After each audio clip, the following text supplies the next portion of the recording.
1 million businesses are in India and only 4% survives when they move to third generation.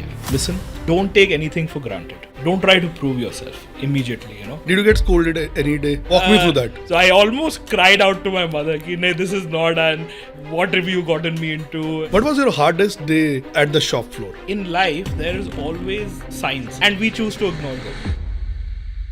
12 plants, approximately 6 crore per month electricity bill, right? And imagine if 1 rupee tariff changes. How much is gonna impact you? For example, if you're selling a 500 rupees product to Maruti, how much it impacts your margins? A change in even 1 rupee would be almost 0.5% of my total profit. If NTF Group were a Bollywood film, which one and why? Hum saath saath hain because we always go together. We're a family. European customers are giving us deadlines 2030, 2032, either switch to renewable energy solution or don't become my vendor. Are these pressure real? People who are late to this will actually maybe lose out a little bit when it comes to it. One advice that you want to give to Gen Zs of today. The thing you're running away from is success. The final one, shop floor or boardroom, where are you most fine at? You can't be good in the boardroom if you don't know the realities of the shop floor.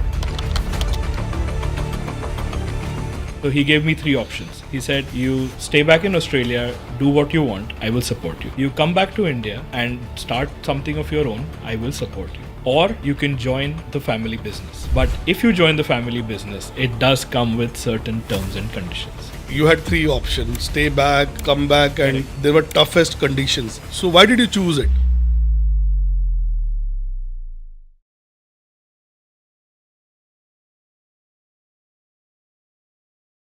Three things. Today's episode, 3 things you will know, you will learn that you thought is already settled in your life, but it wasn't. Number 1, legacy is not gifted. It needs to be earned. Only 4%, yes, 4% of family businesses thrive to third generation. Reason? Never the money, not the market. It is the ideological differences. Naman father said, come in office 9 a.m., leave only after 6 p.m., eat with the workers in the canteen, and no AC for you. He surrendered to him. He agreed to what he said, and today he is most proud and embraced that learning that his father told him. Rich family is equal to automatic privilege. This episode totally destroys that. Watch it if you are a father for your son, and if you are a son for your father. Legacy is earned on shop floor. OPEX, not a CAPEX. Even a Bania agrees. I asked him, OPEX or CAPEX solar? He said OPEX without hesitation. A Bania, a Jain, a Marwadi agrees to it. He knows developer on the other side is making a money. He still said, let him make money, you go asset light and sleep peacefully. Google with billions in cash do only OPEX solar. COVID taught us one thing. Fixed cost is the biggest enemy. Next time, when it comes to your boardroom, you exactly know what to say. Number 3, eat your past before your future eats you. Naman said something that I can't stop thinking about. Eat your past before your future eats you. AI is changing every day. What you learned last year, last month, yesterday, last minute is changing. No degrees, no playbooks, no processes matter today. Every morning, choice is yours. This episode is just a reminder. 3 takeaways, 1 conversation, 60 minutes. If this is something you want more of, hit the subscribe button, press the bell icon for more such inspirational stories. Naman Jain, Director, NTF Group. Let's go. 2012, Perth, Australia. Your father said, I have a legacy business. Join it or do your own business in Australia.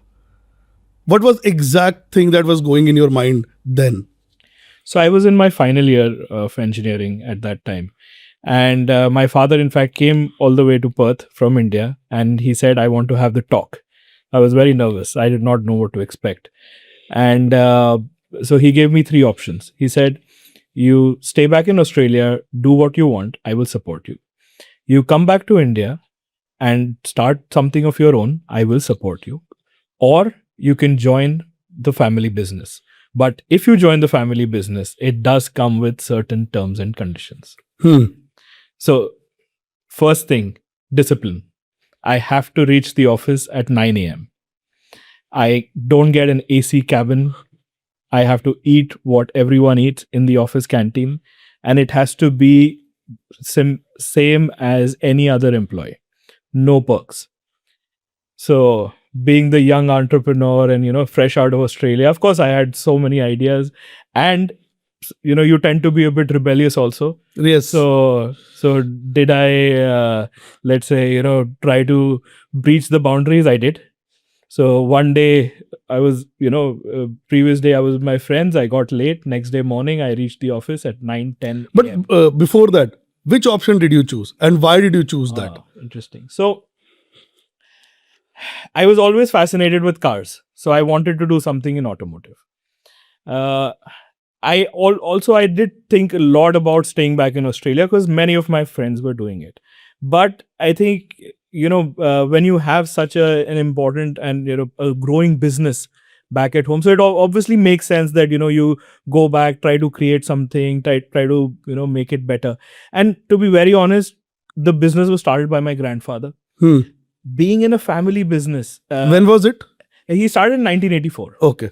And soon after, my father also joined. So, every day our dinner table is like a boardroom. So I was hearing so many conversations, with my father and grandfather, and sometimes, some other people would join us. So it was very interesting, very intriguing for me. And that's where all this started. I should do something. I want to do something. But one thing I want to say that my father, I never had the pressure, especially being the elder son in the family, you have to take the legacy forward. I did not have that pressure. But why did you choose it? Like, you had three options: stay back, come back, and there were toughest conditions, right? You were not prepared for it. Yeah. You're getting into a tough situation. Yes. Because carrying that legacy forward is not easy, right? So why did you choose it? So walk me through that. What were you going through, like when your father came in Perth, that day, the moment, right? Fresh out of college. Walk me through that. So, see, one thing, obviously the decision was not taken at that very point of time. It is something inbuilt or something, unconsciously that you're always thinking, I should go back or I want to go back.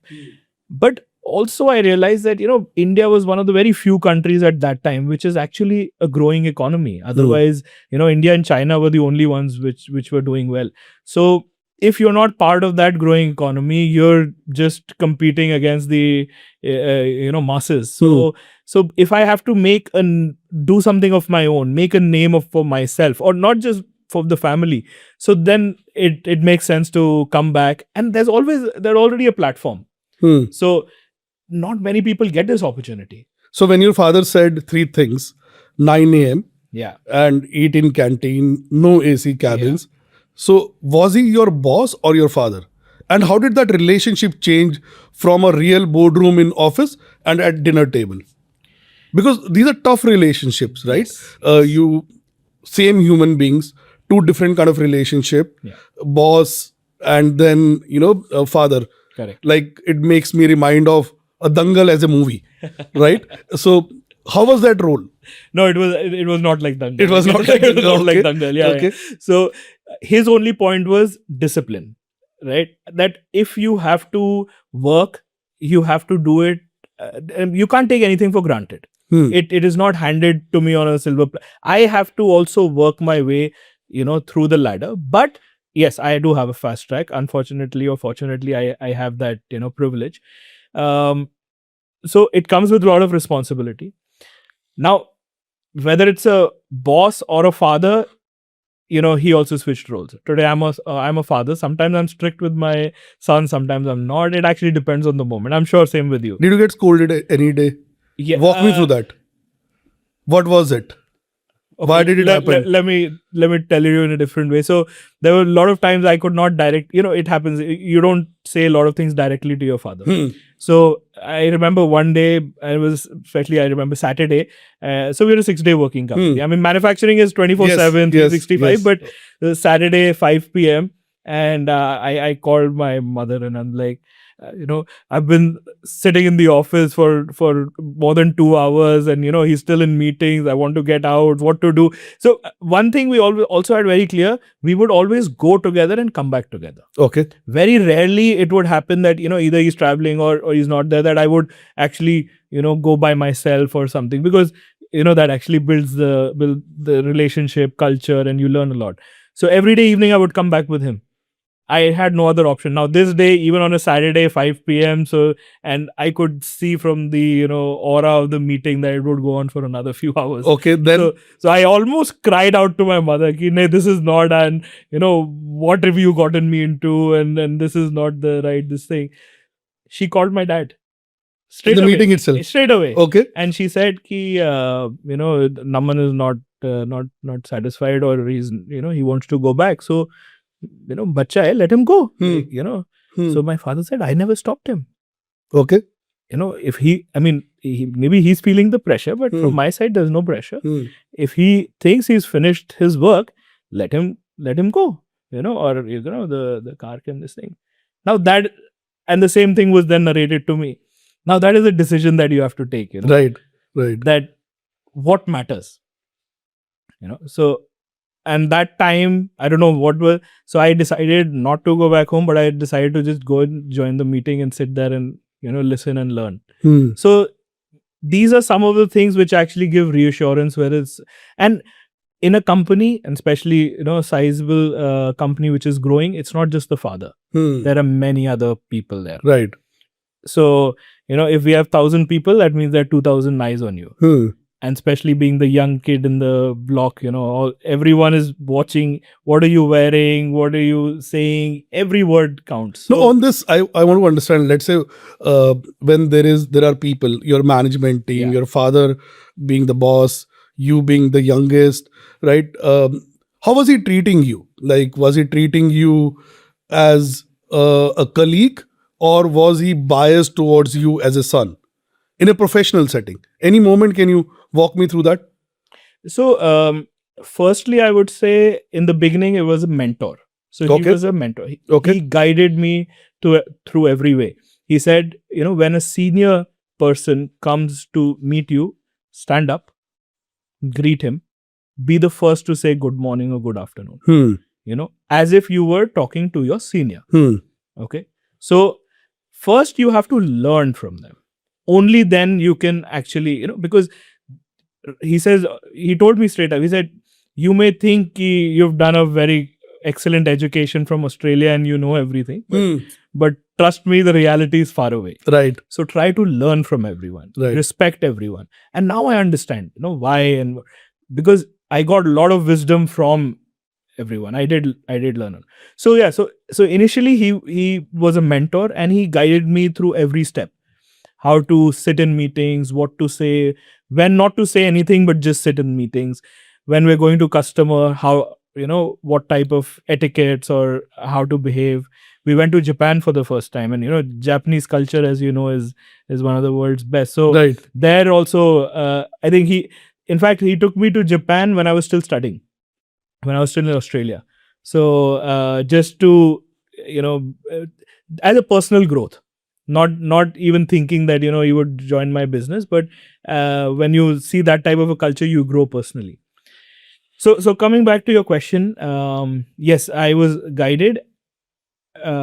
He was sometimes a boss, sometimes a manager, a father, of course. He does have a very nice heart. So yeah, whenever he thought he was, even during meetings, sometimes things do get heated up, but after that, he would sit, talk to me and make it calm. So, okay. Yeah. So, like third generation business, 1 million businesses are in India and only 4% survives when they move to third generation. Yeah.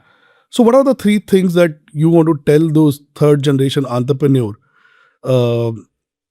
that 3 mistakes you did, you learned it. What are the 3 things that you want to tell them so that they learn from your journey? You made it successful, Right. right? Yeah. 1200 crores you are hitting this year. Yeah. I think probably this is 4x or 5x when you actually joined, Yes. right? And there are a lot of changes that you brought in your organization.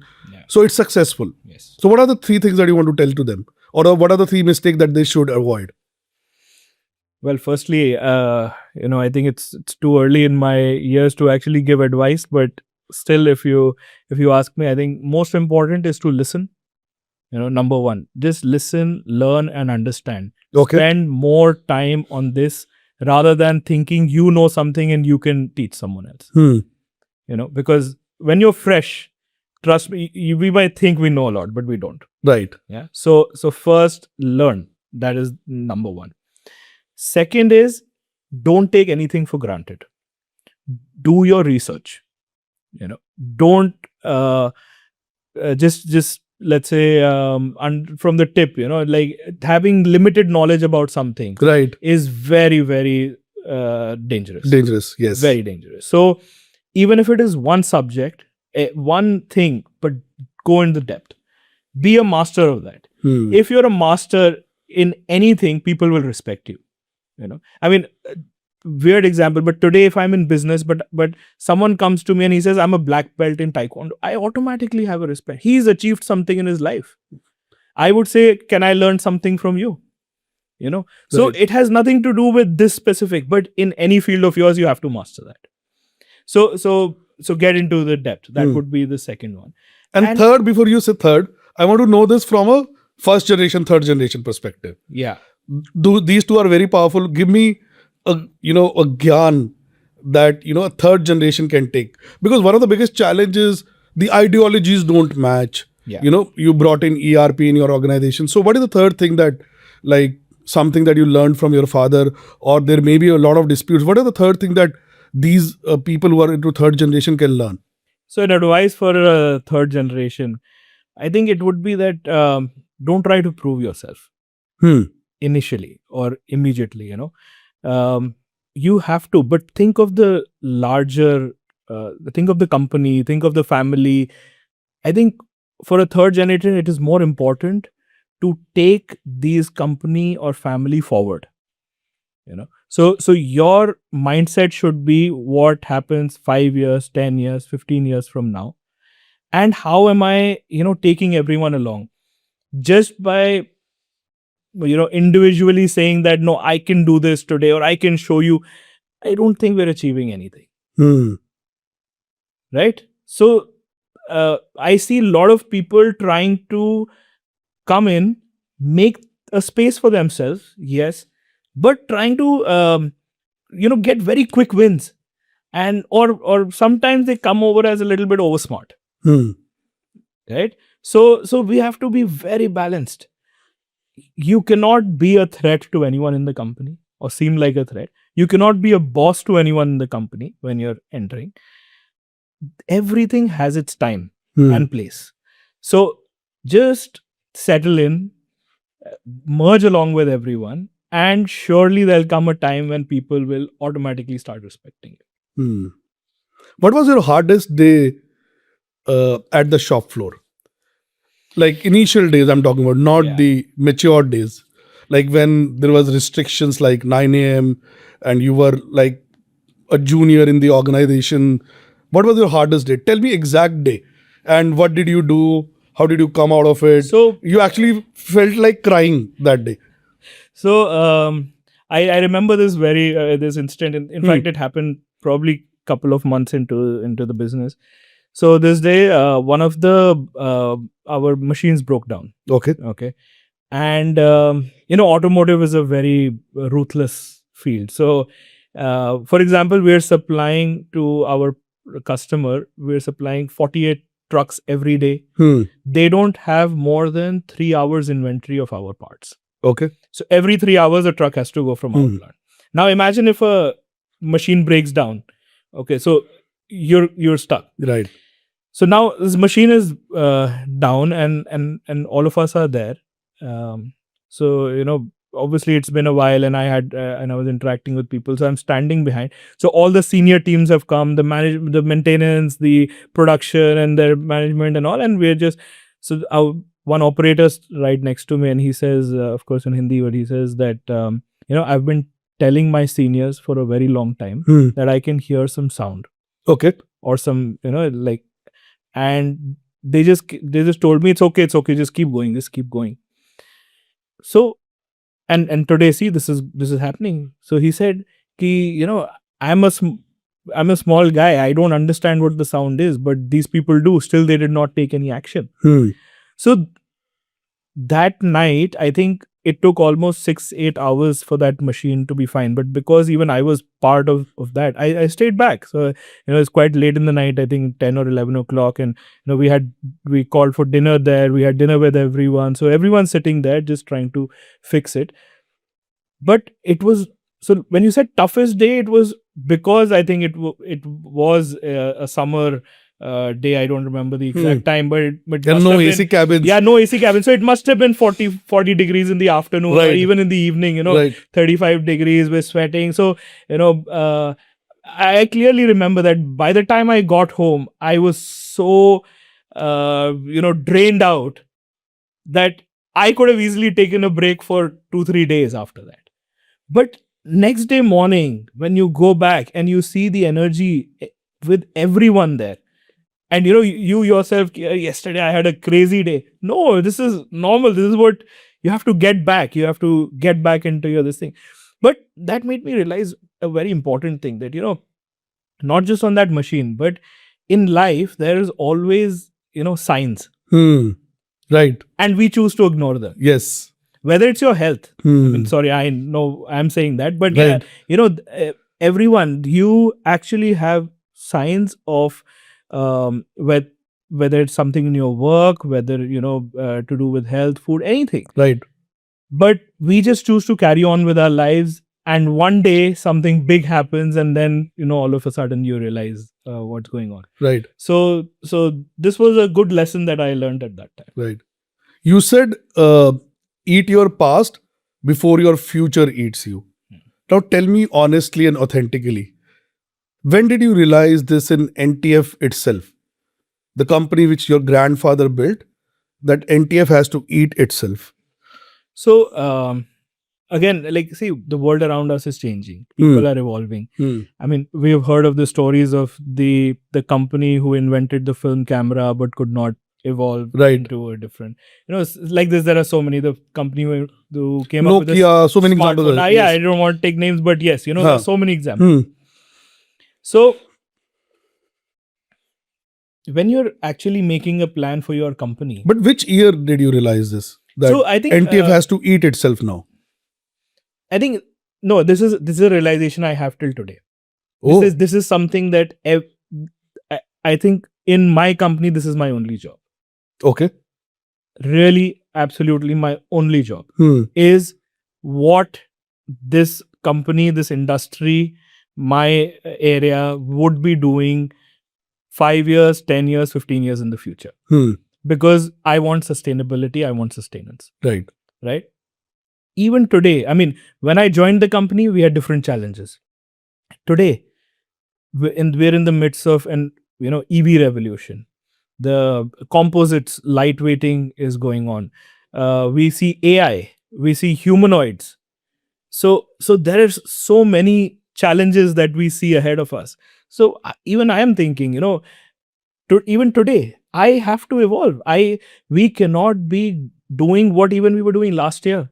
Right. So I have to change the way I'm working. I think all of us have started or inculcated AI in our lives now. Yes. Yeah. Yes. It can be as simple as asking questions on any chat GPT or yes. Right, to actually making your presentations or having an assistant with a chat bot and things like that. So this is, I think, within a year, maybe a year, more than a year back, we were not doing this. Right now, imagine what will happen. Whenever you're like implementing new thing, I'm sure there must be a conflict between what you want, what your father want. It worked for him. He's also right. Absolutely. It may not work today, or your ideology is different. So how did you handle that situation, and what was the exact situation? What is the you said conflict happens every day, right? But how do you handle it? Yeah. So I'd like to. It's not really a conflict, but let's say difference of opinion. Okay. Okay. And which is very normal. For him, it is more coming from his wisdom, from stability, from a point of view of not taking maybe too much risk sometimes, and how things are going. From my side, it can be a little bit fast paced, that we should change this, we should do this quickly. Let us move. I want to know the example here. Yeah. Risk So versus fast pace. so I think a classic example was when we were let's say re-implementing our SAP. Hmm. Okay, we were doing the ERP system. So we have been working on SAP for a long time. And in Okay. fact, my father and they only created the base system for this. So then the question came, why? Why do we need to reinvent this, or rethink of re-implement the SAP? Um, is it a requirement? Is it a, let's say, compliance, or is it a requirement from someone, or we just want to do something by ourselves To do better. to do better? Hmm. And the first question was that our teams have been trained in a certain way and people are doing it. Right. Now, if we're getting on something new, are we really improving their lives by reducing the work, or are we making it even more complicated? Hmm. Because the first thing that I said, oh, we can have so many dashboards, we can connect it with our machines, we can add many let's say approval systems, Hmm. we can get more control, we can do this. So that's all is good. Hmm. But doing all this, it has to make someone's life easier. Right. So it may make my life as Naman easier, but what about the entire company? So when I say difference of opinion, I think this is how we're evolving. Hmm. So this is his wisdom. He gives those advice, and then you rethink that. Of course, I want to do something, but it has to be done in a different way. It cannot just be straight and simple like that. Yeah. So when you implemented this SAP ERP Yeah. in your organization, I'm sure whenever things change, there are resistances, Yes. right?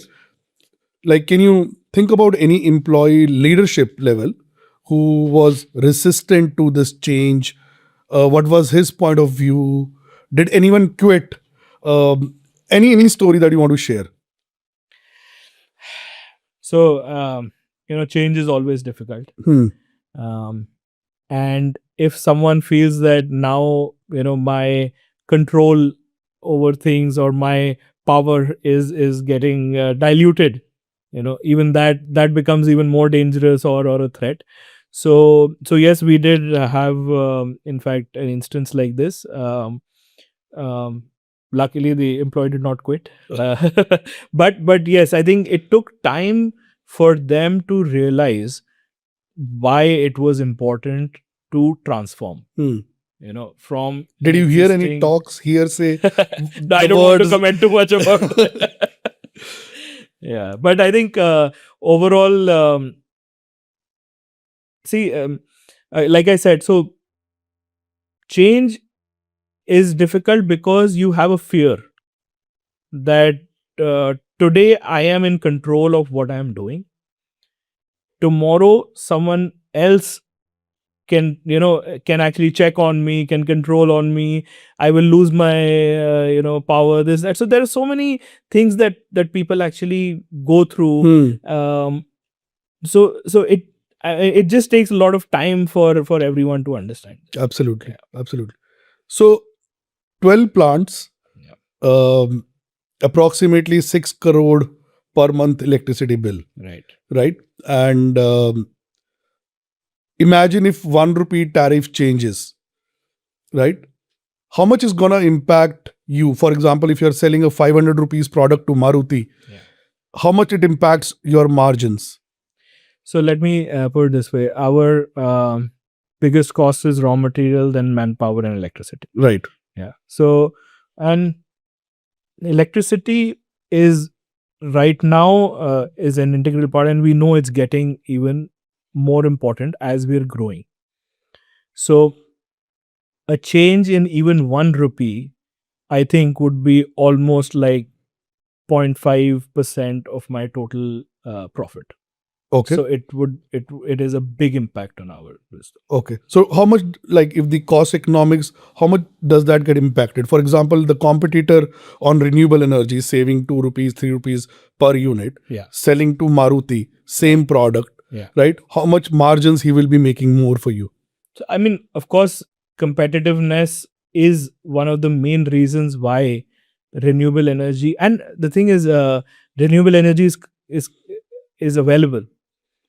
It's just that we are not somehow, not everyone is going out and actually grabbing this opportunity. Hmm.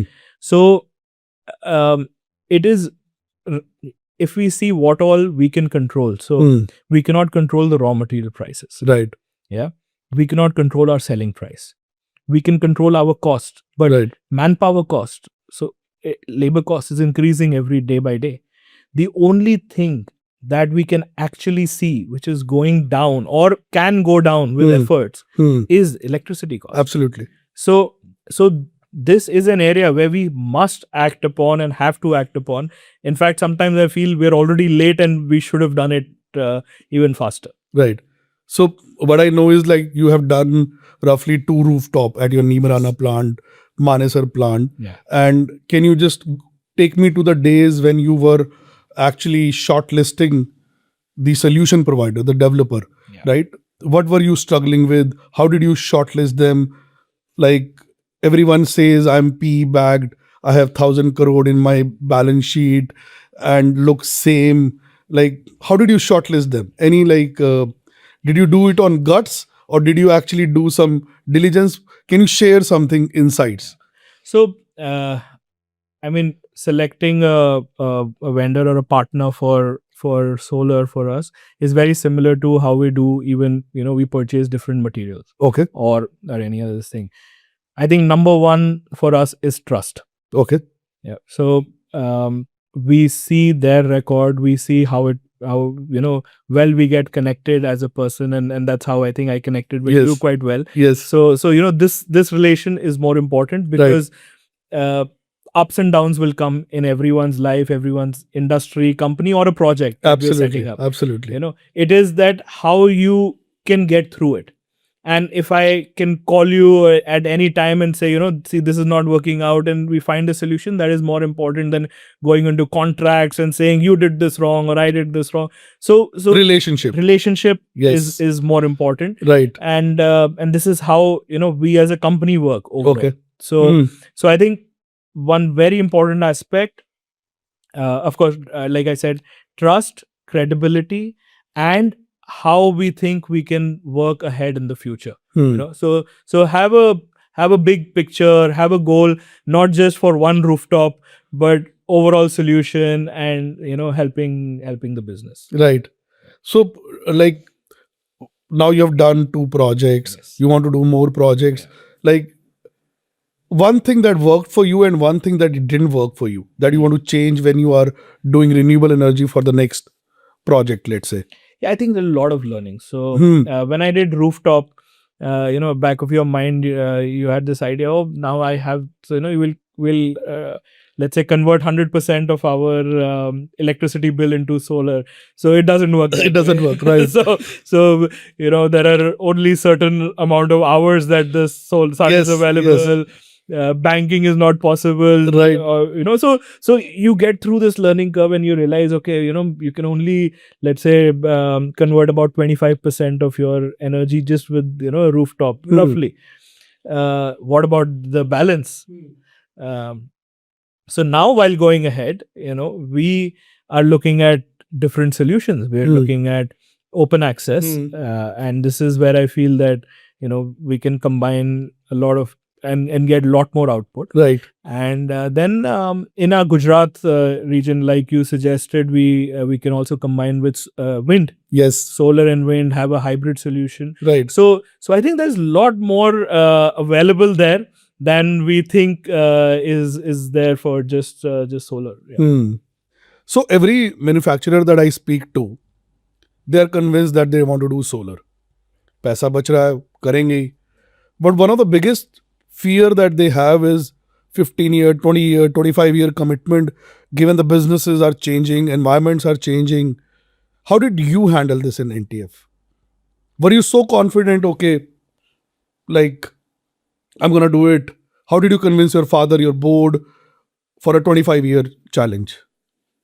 See, I think if you're trying to build something good, you're obviously thinking about the future. And if you're always scared what will happen in the future, I don't think you can build anything. So this is a given that, no matter what, this is something that we have to do. And I think that is where we did keep some provisions in place, that what if after 10 years, I want to buy it back, or, I want to have it on my own. So these are the provisions that you do keep in place in your contracts. But having a long-term vision is the first step, So it's not only this contract, but if you don't have a 25-year vision of your company, then I think you're doing something wrong. But like, what did you tell the board? Exact things. Okay, I'm going to sign this PPA. Yeah. And there may be so many questions from the board. Absolutely. How did you tackle that? How did you handle that? What was because they believe you. Yes. They believe your conviction. How did you translate that conviction? So I think there were obviously a list of questions and barriers that we are. So first is on solar itself. What type of cells are we using? Is it China made? Is it India made? How do we know that these solar panels will survive the 25 years? So those are some basic questions that you come to mind, which people like you help us out with those type of things, give us confidence in that. Then come to the economics of it, that how much benefit is it actually getting us? What is the committed benefit versus actual? So there'll always be a delta there. Are we still, does it still make sense, right, if it goes 10% higher or lower, or those type of dynamics? And then finally this question of long-term commitment. So I think there, like I said, it was very simple that right now, and the reason why we chose to do it like a PPA or an OPEX model was also that today I don't know solar. Right. I know my business. Okay. And someone knows solar better than me, that is for sure. Right. So let them run it.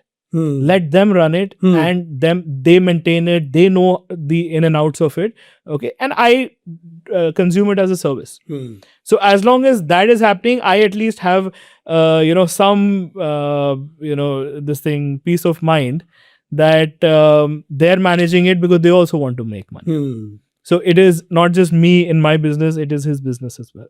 So who initiated solar in your organization? Is it you or your father? No, I don't think it is. After a point, things don't be a single man dependent. Right. Okay. So it is always a committee. And yes, this proposal was kept in front of the committee, and there's a reason we started in Nimrana, which is in Rajasthan, because there the sun is there for the maximum in the country. So we said, let us try it here. If it works well, we'll duplicate in all the other plants, and it did. So that was the decision that was taken. Right. So I meet a lot of families, Jain families.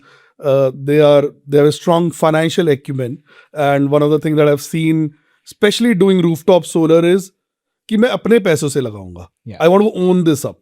Whereas you have a very different mindset, right? And one of the reasons that they say that मेरे पास पड़े हैं करोड़ों balance sheet में, and I'll put it on my own. And versus if we see Google, who has $1 billion of cash, they don't even do a single project on capex. Correct. Right? The mindset is similar. Someone who's expert, let them do it. You are not. So don't try to be the one. Yes. How did this happen? Like, your father also believes in OPEX, or he also he's like traditional, no, apna paise se lagayenge? So, it's an excellent question, and then you're right, not just about Jain community, but let's say there are more communities like that. There are Marwaris, there are more communities which fit into the same thought.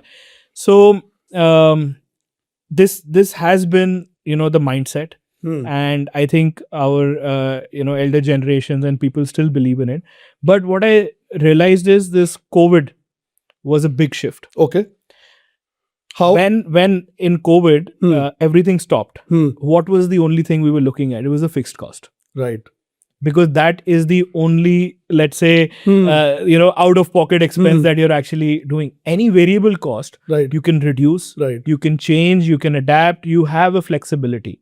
But something which is already invested, already done, you cannot do anything about it. Hmm. So that is when we changed our business model of moving completely towards variable cost, Hmm. reducing fixed cost as much as possible. Hmm. It's easier said than done. Right. Yeah. Right. So it sometimes moving to variable cost might even be costlier. Right. It is. It is. It is. No doubt about interest costs to add Right, on. right, right. There are so many other things which Right. obviously The person who's setting up the project would Yes. also earn 15-16%. exactly. Right. So someone else would also do it. Right. But flexibility is more important. Hmm.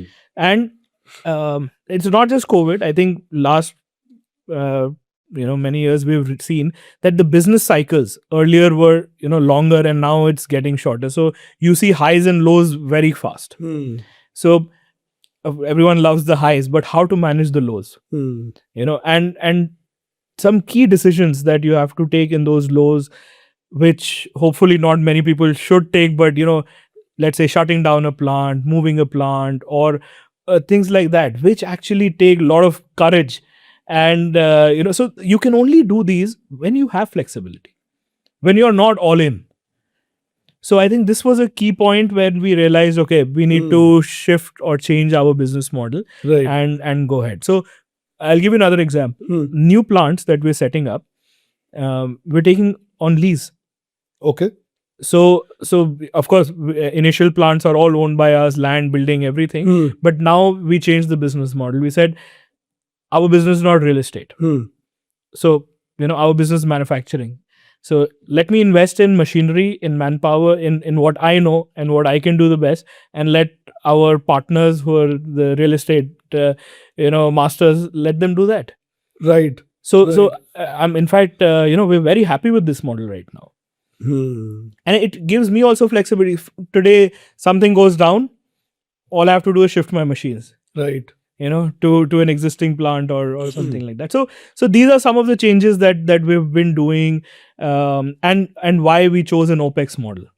The second, I already told you that solar, I don't know solar. Right. And the person who is installing solar is the master of that. So let him manage it. If, for example, I were to buy solar panels, I don't know which make I would buy. Right. I have absolutely no Right. clue what Absolutely. cells are being used, what type of, where it is importing from, how the integration is done, how the maintenance is being done. Right. So I have to really do a lot of research and in-depth knowledge. And I have to create knowledge in my own company to manage it. That itself, I think, is a bigger cost than letting an expert manage it. Right. So that was one of the. No, thank you. You've given me boardroom talks. So when I'm in next boardroom, I'm gonna tell the COVID example. Fantastic example, right? Yeah, I mean, absolutely. Changing this mindset. Like I keep hearing 2.5 crore rupees ka per megawatt solar lag raha hai, right? And when I'm converting per unit, it comes to around 3.5 crore or 4 crore. Why should I pay crore more, right? But the peaceful nights, Yes. right, is far more valuable than paying this premium. Yeah. And like we say, you have a partner now with you. Yes. It's not a supplier or a vendor. They are themselves invested. They also have to make money from that. So that partnership approach, it's not 1 + 1 2. It's 1 and 1 11. Right. Right. So as long as you have these partners with you, your partner wants your business to run. Your partner wants your business to succeed more, because then his business will also do better.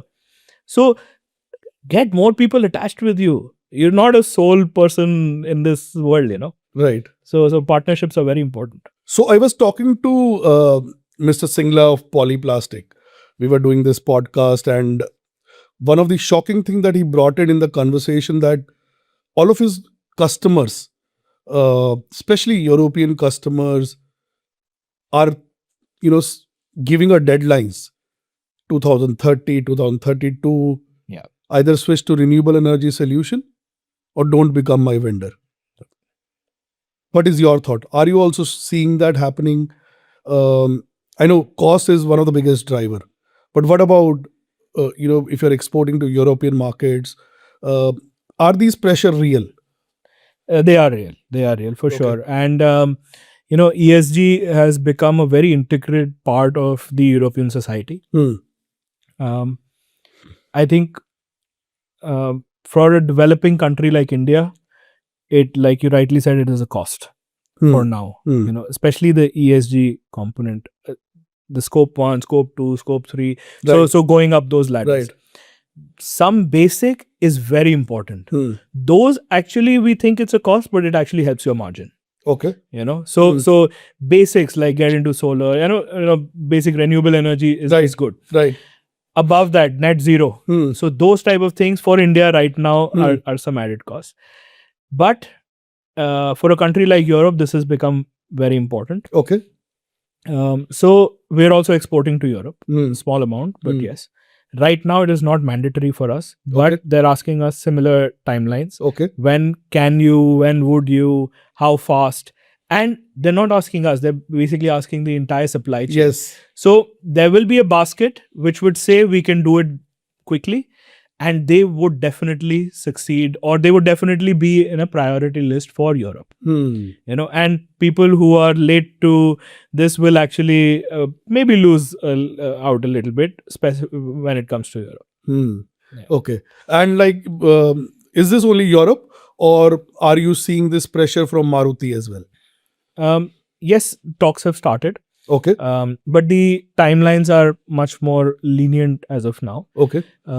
But as an OEM, as a large company, Maruti itself is doing a lot on ESG. Yes. Their new plant in Kolkata, they're actually, even the trucks that we send to their plant are CNG trucks now. We're not using diesel trucks. Right. So those are not allowed to enter their facility. So they're actually helping and, increasing. But again, it's not, right now, these are not any mandatory conditions. Okay. They will take time. So as we know, India has set target for 2070 to be net zero. Yes. But Suzuki has set a target for 2050. Okay. So that they want to do it 20 years ahead. Right. So that is why they're taking certain decisions to get that done. Yeah. Like you said, like scope 1, scope 2 and scope 3 emission for companies like Suzuki, and you are their vendors. So I think, are they supporting also? Or like, what kind of methodology are they using? For example, in pharma, or let's say H&N. In textile is a better example to give here. So one is carrot or stick. So one is like ban kar denge agar renewable energy nahi kiya to. What H&M is doing is, go ahead, do renewable energy, 26% equity I'll give you, and at a cheaper interest cost. So are you seeing such kind of thing, or you want to tell on camera to manufacturers that, okay, support us from No, I think it is. Yeah, I mean, you've taken two extremes, but I think our industry and our customers are somewhere in the middle. So they are guiding us. They're having regular seminars. They're having regular sessions. They're telling us, okay, what is good to do, and right now, what is the right thing. You don't have to go all out. Start with small steps. At least do the basics. Right. So because it's a long journey. Right. I mean, with net zero seems simple, but it is a very, very long journey. Yes. So today, what is most important? Let us do that first, have the basics in place, and then grow on. So they're sort of mentoring us, and that's how we're implementing these. Okay. Yeah. So Europe, you are selling. Japan, you have JVs. Yeah. China, you are buying from. Yes. So 3 different worlds altogether. Absolutely. Right. Share some insights, your own personal experiences. How is it different dealing with them? How is it different having coffee with them, having chats with them, and of course the business with them? Yeah. No, I think firstly, I feel very privileged to actually work with so many different countries and cultures and learn so much from them. Every culture has a lot to learn from. Especially Japan, I feel this is an excellent and every time I go there, and I do visit quite often, but every time I go there, I'm just wowed at that country. Right. Um, they would always trust you Okay. straight. Okay. They would believe in you until and unless you break their trust. Okay. And they would actually take their time. Give some example. So, I mean, when you're actually going in for so one of the companies we signed the joint Right. venture with, we actually got in touch with them in 2017. And we told them that, the basics, India is growing. Yes. Indian market is growing. Yes. So, and let's say our industry, car volumes will be this much in next 3 years, 5 years, etc. They noted that down. I met them again next year. Every year I was asked the same. So you told me last year that this year the numbers for the industry will be this. How much are they now? Okay. So they're not testing you. They're just saying that, are you really, saying the truth, or do you know what you're saying? And just simple, the simple assessments that they're doing. Even they can Google it. Even they Right. know how Right. things are. You know, but this is how step by step they actually build their trust. That some things that we Indians have little bit in us, of overcommitment. Right. Or Delhi mein zyada. Delhi mein So if I ask you, can we do this? Today, let's do it. I'll get it done tomorrow. And Right. it takes 3 days to get it done. Right. So this type of culture actually is only there in India. It is very hard for someone in India to say no, especially to a business opportunity. And when we sometimes go to Japan or Germany for that matter, and we say we're very excited, customer asked us, we need to build this, let's do it together, and they say, sorry, we can't. And we're like, how can you deny a business opportunity? Right. So in India, this is the culture ki we'll do anything. हम उल्टा लटक जाएंगे, but we'll ensure that the customer will business has to grow. Right. But this is not how people work elsewhere. And we realized, they have a very long vision. They have seen this ups and downs. They also had a boom, whether it was Germany or Japan. They had a time and golden period, golden era. Right. But now they're in the stable phase. And they have a lot of learning from those times. So like I said, So Japanese is trust. Japanese is trust. European is contract. European is pen and paper. Okay. What Amazing. What is written on the paper, each and every word would be followed as it is. Yeah. But Which law they follow? English law? I think they have their own system. Yeah. I mean, in Europe also there are different So countries. when you as an Indian getting into a contract with them, Yeah. like which common law do you go by? So, I mean, every country has their own law. The contracts are written in English. Okay. Yeah, but Okay. But they have, so it'll based on, let's say, Germany or Spain or Italy, Okay. depending on where you're doing business. So give me example for Europe as well, like by contract. Yeah, so there are sometimes we have this agreement with people. Okay, I have told you something, but the contract says something else. In Europe, whatever the contract says will be done, irrespective of what we have spoken. Okay. So you think you are very good friends or you have very good relations and they would do it for you. Maybe there might be some people who may do it. I don't want to generalize, but most of them would simply follow a contract because they believe that business is done between companies. And if this person is not there tomorrow, someone else is going to be there. Right. But as Japan, business is done between people. People. Yes. So this is one Beautifully of put the it out, big yes. differences, which I see in these two Right. cultures. Yeah. And China? Oh, China's very different. I mean, I admire the way they have grown, and the capacities that they have created, the type of environment that they have made. It is different or a bit difficult to do business in China, especially for Indians. But yes, China is a global exporter and even we do buy some machines from them. But now I think a lot has started localizing in India. So we're buying a lot through Indian channels or, through China like that. So, but that's a very, very different environment altogether. And India? How is it Ah, different? And in I- terms of business, what is the difference? Trust, India, contract. India is wonderful, amazing, and I love to work here. So it is. India itself has many countries in itself, many Right. states, different ways of doing business.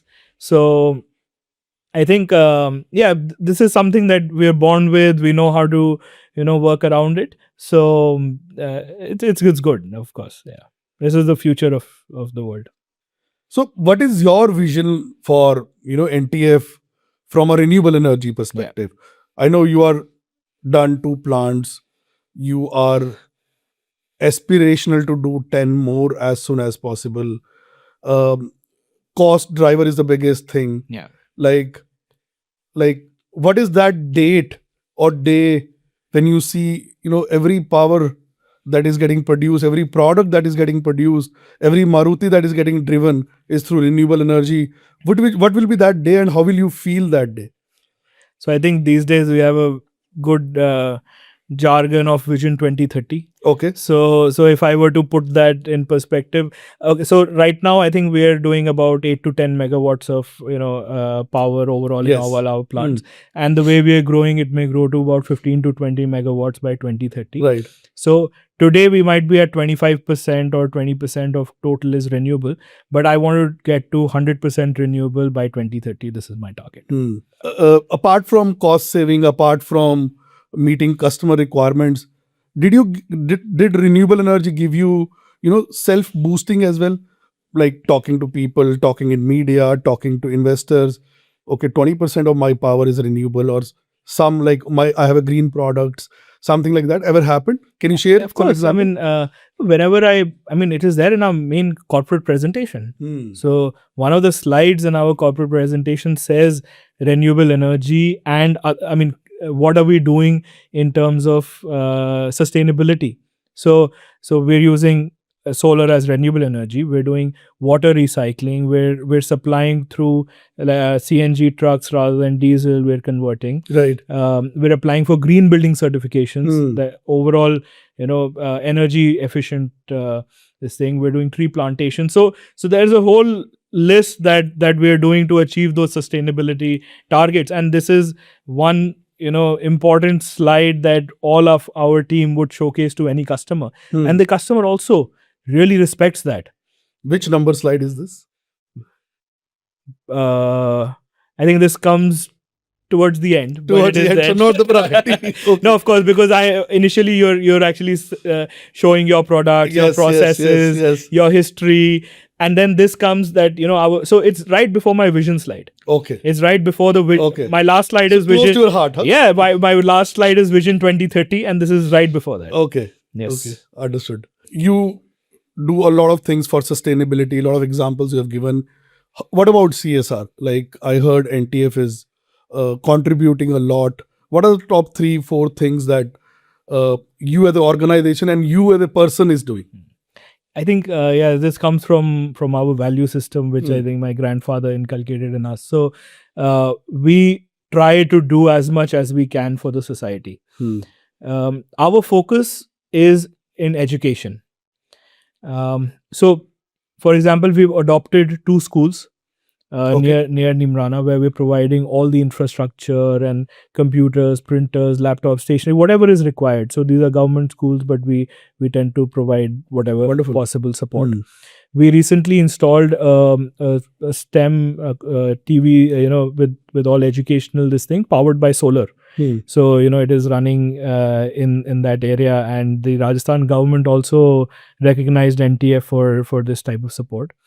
More importantly, in our own company, for let's say the children of our employees under a certain income bracket, if we know the social realities today, if you have let's say a boy and a girl, you would educate your son, but you might want or wait for your daughter, but at the ground level sometimes this is the reality. So especially to promote girl child education, we are providing 100% fees, or let's say tuition fee support in schools as well as higher education. So anyone wants to become a doctor, engineer, MCA, anything, we would provide that support. So not only for girls, also for boys. But so this is something that we do a lot. And we, I mean, as NTF, or as a family rather, we believe that any support counts. It does not have to be money. Right.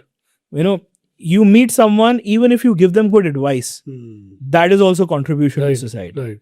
Sometimes people don't know what to do, where to go. They may not have the access that we do, and just the right advice can change someone's life. So I always tell everyone that any day, every day, try to enrich one person's life, and your entire world is made. Absolutely. So nice of you. So it's really good to know the man behind the machines, and I really want to take the man out of you, the real human being, right? So we want to do some rapid fire questions with you. Sure. And be honest, be authentic, whatever it is, just give an answer. I'll try And my it is best. just to bring out the emotions, real you. So Sure. Yeah. shall we start? Yes, absolutely. Okay. Maruti Gypsy or Maruti Swift? Which one actually built NTF? Maruti Gypsy, of course. Okay. And why? We made the first hardtop of the Gypsy at that time, and it was quite an iconic product for which NTF was known for. So yes, from the bottom of my heart, Maruti Gypsy.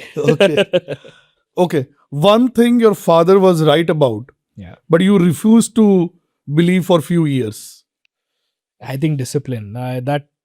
Initially I did not understand why he was so bent on me being there at 9 a.m. or those small things. But now I realize that actually shaped me as a person, and it really mattered. Discipline and humility. Be humble. So these are some things that initially it's difficult to accept, but I did. Yeah. Okay. Japan or Germany? Whose quality standards are more painful to meet? No, I think both are If you have to at pick par. one? If I have to pick one, then Japan. Okay. Yes. And why do you say so? Japan does not, although has a set standard, but their word of Kaizen, which means continuous improvement. So if you've achieved something, it's not enough. You have to continuously evolve and keep improving. So your expectation is always going higher. Your electricity bill before solar at Nimrana and Manesar, give me one number. The bill amount, I think it was around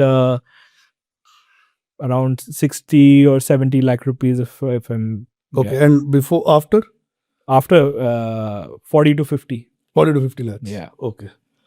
And if NTF Group were a Bollywood film, which one and why?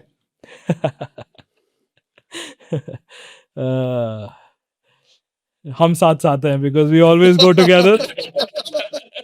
We're a family. Okay. Nice one. And like e-meeting or physical meeting? No, physical meeting. For Why? sure. Tell me why. No, I like to feel the vibe of the person. I like to meet, and physical any day. Of course, you can have just an introduction if you want to save time, and few things you can start off with e-meetings, but until you're there, and body language, a lot of things are there when you meet physically. So for sure, physical meeting. So work from home, work from office. Work from office any day. One advice that you want to give to Gen Zs of today. They are on Instagram, like so much so that they even, sleep, eat, breathe, do everything there. Yeah. So one advice you want to give it to them. I think it'll be hard work. People these days are trying to replace hard work, or some people don't like 6 days working. Some want to do 5 days, 4 days, work from home. So I feel they're running away from something, and the thing that you're running away from is success. So Right. You have to chase success. Success will not chase you. So that hard work is very, very important. Nothing substitutes hard work. And one thing that you want to tell 18-year-old Naman going to a college, one thing that you want to tell to that Naman?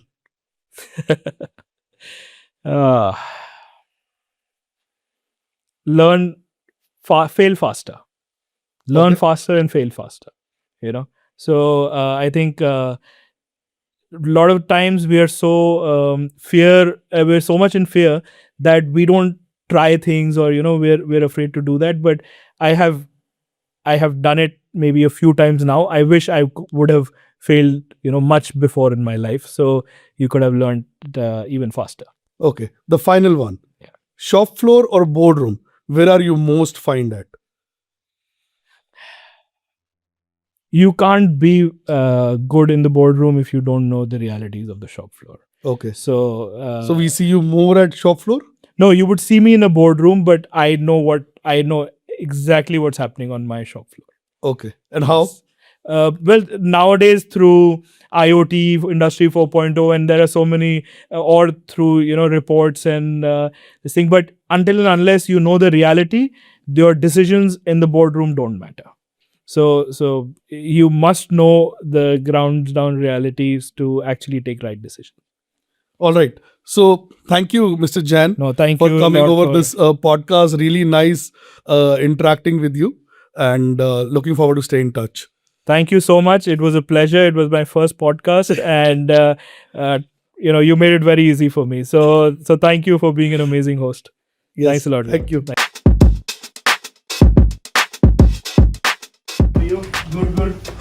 All well. Thank you for coming. Last night I read your story when your father said, या तो आ जाओ या अपना घर वाले. तो मैंने ना अभी से शुरू हो गया. In a family business, Was resistant to this change. to realize why it was someone else can actually check on me. Good, Jan sir. Thank you so much. बहुत अच्छा लगा. हाँ. This is good.